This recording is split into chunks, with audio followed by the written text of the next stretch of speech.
Okay, this is the first section of chapter 1. We're going to look at graphs of equations. This should be very familiar to you, but I'm sure you could use the review. So we're going to sketch some graphs of equations, find x and y intercepts, talk about symmetry. We'll do some circles as well. Alright, so first of all, the graph of an equation. Let's sketch a graph of this equation. I think you guys know what this looks like because you studied this in Algebra 1 and Algebra 2 and Geometry. But this has a y-intercept of 7 up here, and it's got a slope of negative 3. So that's negative 3 over 1, which is rise over run. So this is going to go down 3. I'll do this accurately for you. 1, 2, 3, 4, 5, 6, 7. Starts out 7, goes down 3 over 1, down 3 over 1, down 3 over 1, and so on. So it's a line with a slope of negative 3 and a y-intercept of 7. Now, if you didn't know that this was a line, you didn't understand slope and y-intercept, you can graph any equation you want by making a table. So keep in mind you can always make an xy table and maybe try negative 2, negative 1, 0, 1, and 2 at first to get some ordered pairs and plot those points. And what you're going to see is you can connect, all you really need is 2 points to connect a line. But if it's a different function or a different equation, this still works. You might have to use more points in order to see it, but keep in mind you can always make a table. Another really good website is Desmos. I'll show you this real quick. Just Google Desmos and you'll see Desmos Graphing Calculator here. Go ahead and pull it up. It's free. It links right to your Google account. I do this and bookmark it on your computer. I think I just need to click sign in and then sign in with my Google account. But when you go to create account, just hit create account with your Google account, and they'll link it right to your Google for you, and you can take a look at any graph you want. Okay, so just click right up here and start write in an equation. So y equals, I think we had 7 minus 3x, and it'll graph that equation right away for you. And you can save it. You can do all kinds of things with it. We'll use this throughout the year, hopefully, in collaboration with our graphing calculator, which obviously you can use as well to graph these equations.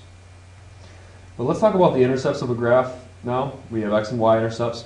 Here's a parabola. This one doesn't touch the x-axis, so it's got no x-intercepts, but it's got a y-intercept. Here's a cubic function with 3 x-intercepts. Here's a sideways parabola, which has got 2 y-intercepts and 1 x-intercept. And then here's a circle with no intercepts at all. Let's identify the x and y intercepts of this graph. You've got the graph in front of you, so it's pretty easy to see what the x-intercept is at negative 1. And I'm going to give these as ordered pairs. So this is negative 1, 0. And then we have a y-intercept here at 0, 1. Now, you'll notice that the x-intercept is where y is 0, and the y-intercept is where x equals 0. So they're really easy to find, even from a graph. Like we have a function here. So if I want to find the x-intercept, I could plug in 0 for y. If I plug in 0 for y, I get x cubed equals 1. I'm sorry, x cubed plus 1. If I subtract 1 from both sides, I get x cubed equals negative 1. Take the cube root, and the cube root of negative 1 is just negative 1. So if we plug in 0 for y, we get this ordered pair. We get negative 1 back out. So that you can find your x and y intercepts algebraically as well, without a picture of a graph in front of you. All right, so here's another one then. If I want to find the y-intercept, plug in 0 for x, and you get 1 back out for y. 0 cubed is 0, plus 1 is 1. So you can find them with algebra as well. All right, symmetry. Let's talk about symmetry then. Here's symmetry with respect, right here, with respect to the x-axis. You'll notice that the point xy is on there, and so is the point x negative y. That's going to be important. I'll show you why in a second. Here's y-axis symmetry, where if the point xy is on there, so is the point negative xy. Here's origin symmetry, or sometimes it's called rotational symmetry. If the point xy is on there, then so is the point negative x negative y. Okay? So we can do these algebraic tests for symmetry then in the book right here. Basically, if you plug in if you plug in x, you should get negative y should also be on the graph. Okay, we'll talk more about this and we'll do some examples as well. All right. Here is a parabola right here. You can conclude that this parabola is symmetric with respect to the y-axis right here, because for every xy, there's also the negative xy. So if 2, 2's on there, so it's negative 2, 2. Okay. The algebraic test then is if you have the graph of an equation, it's symmetric with respect to the x-axis if when you replace y with negative y, you get the exact same equation. Okay, and that came right from the points I just showed you. It's symmetric to the y-axis if when you replace x with negative x, you get the same equation. And then it's symmetric with respect to the origin if when you replace x with negative x and y with negative y, you get the same equation as you started with. So let's keep those in mind as we talk about symmetry throughout the web work homework, which we'll do in a little bit.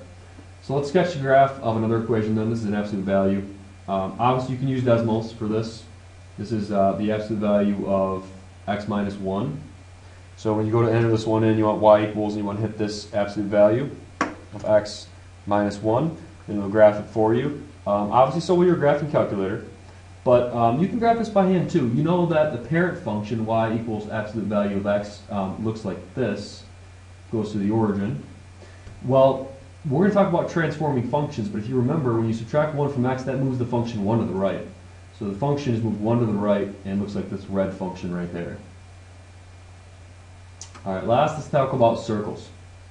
Okay, the equation for the circle comes right from the distance formula. If you pick if you call the center hk, and you pick some point xy that's on the circle and do the distance formula between hk and the point xy, then you'll get the equation from circle pops right out. It is the distance formula.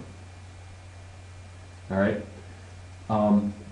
let's try an example then. This is on your formula sheet, by the way, the equation for a circle. It's the first equation under chapter 1 because it's the first equation we've come to. And all the equations on our formula sheet are in order. Alright, so let's say the point 3, 4 lies in the circle and the center is at negative 1, 2. Let's write a standard form equation for this circle. Standard form is x minus h plus y minus k, sorry, those are squared, equals r squared. Alright, so I have x minus the center, which the center is hk, and they gave me the center right here. So it's x minus negative 1 squared, which is really x plus 1. And then we have y minus k. K is 2, so it's y minus 2 squared equals r squared. Now, I don't have the radius yet, so I need to find that. And I'm going to find it with the distance formula. You could use the Pythagorean theorem by making a right triangle right here as well. But I'm going to use the distance formula between the center and the point on the circle. So the distance formula is the square root of the difference of the y's, 2 minus 4 squared, plus the difference of the x's squared, negative 1 minus 3. Alright, so that gives us the square root of, that's negative 2, but negative 2 squared is 4. And this is negative 4, but negative 4 squared is 16. So it's the square root of 20. That's my radius. So that goes in right here. I'm going to end up squaring that though, so the square root of 20 squared just gives me 20.